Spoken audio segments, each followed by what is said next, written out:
All right, welcome to the Explainer. Have you ever been shopping online and you see a product photo that just feels wrong? You can't quite put your finger on it, but it looks kind of off. Well, today we're going to dig into why that happens. We're talking about the Packshot, that seemingly simple product photo. And trust me, there's a whole secret rulebook that makes or breaks whether a product looks legit or just fake. Right? It's a feeling we've all had.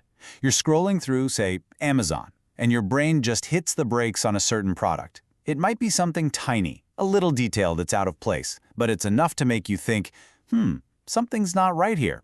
So let's look at a few of the classic mistakes that set off those alarm bells. Okay, first offender, the killer glare. You know what I'm talking about? That bright, blown-out spot of light on a shiny box.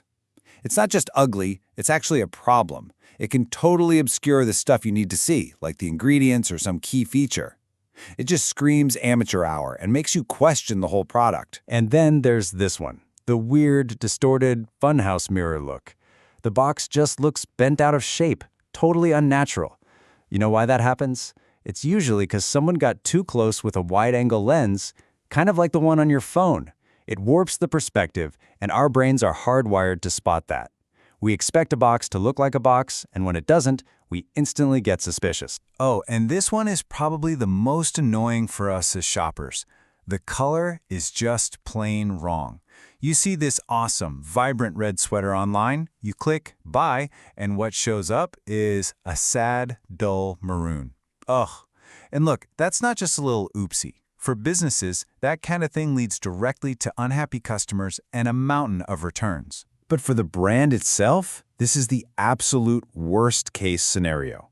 Imagine doing all that work just to have your listing flat out rejected. You can't even sell your product. And why? Simple. You didn't follow the rules. And oh boy, are there rules. So that brings us to what we're calling the Packshot problem. Because, as you can see, this is way more than just a bad photo. Which leads us to our next section, playing by the rules. Because there really is a secret playbook for e-commerce. So what's at the heart of this playbook? It's something called the GS1 Product Image Specification. And I love this description. It's basically the universal grammar for product photos. Think of it like a shared language that all retailers, from the big guys like Walmart and Target all the way down to a tiny online store, can understand.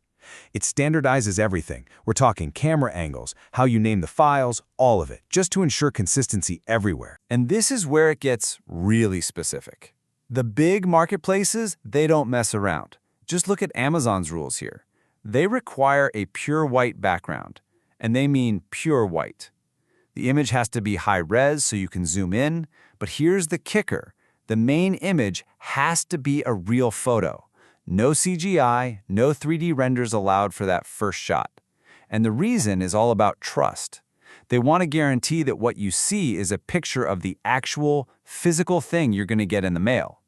These are not suggestions. They're not negotiable. Okay, so remember that whole problem with the red sweater turning into a dull maroon? Well, this is why it happens. It all comes down to something called sRGB. You can think of it as the official color language of the internet. If your image isn't tagged with sRGB, that perfect color you saw on the designer screen is going to look different on your laptop, on your phone, on every device.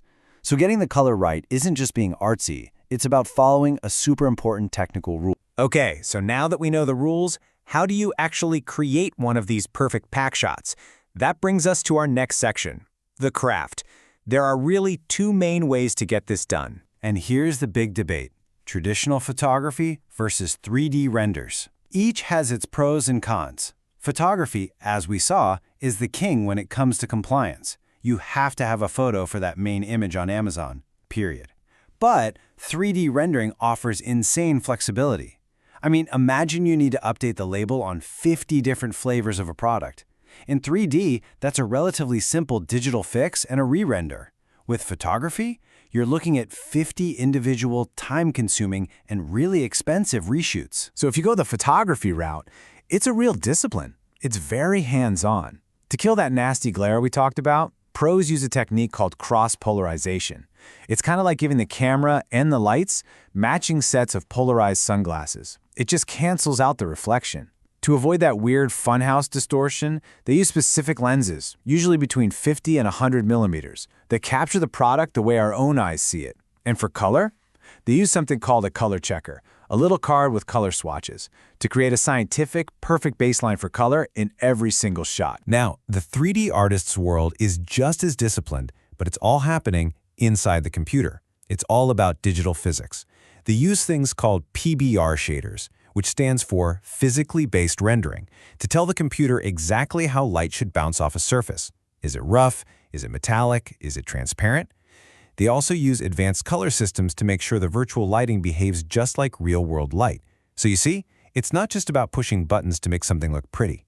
It's about building an incredibly accurate simulation of reality, piece by piece. All right, so what happens when you get it wrong? This brings us to the really high-stakes pitfalls.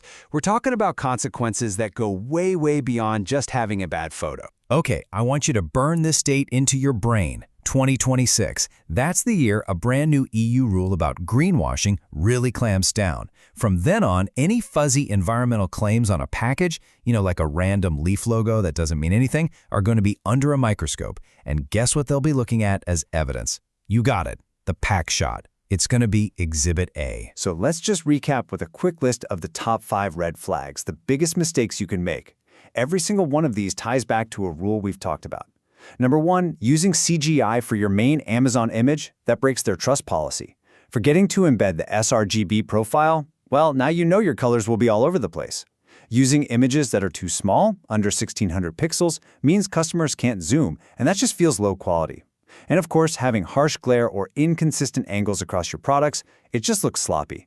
These are the big ones. The mistakes that can really, really cost you. All right, after all that, let's talk about the payoff. What's the real value of getting this right and creating that perfect Packshot? And really, it all boils down to this single idea. A clear, accurate image isn't just about marketing. It's about trust. It's a promise to the customer. When you see a great Packshot, it's visually answering your questions before you even have to ask. It sets the right expectations so you're not disappointed when that package shows up at your door. In that sense, a perfect photo isn't just trying to sell you something, it's actually the first step in great customer service. So this all leaves us with a pretty wild thought for the future, right? We're heading into a world where AI can generate a perfect-looking product image from just a few words of text. In that world, will these rules, these human-made, very deliberate rules about proving what's real, actually become more critical than ever? When everything can be faked perfectly, maybe the one thing we'll value most is proof of what's actually true. Something to think about. Thanks for tuning into The Explainer.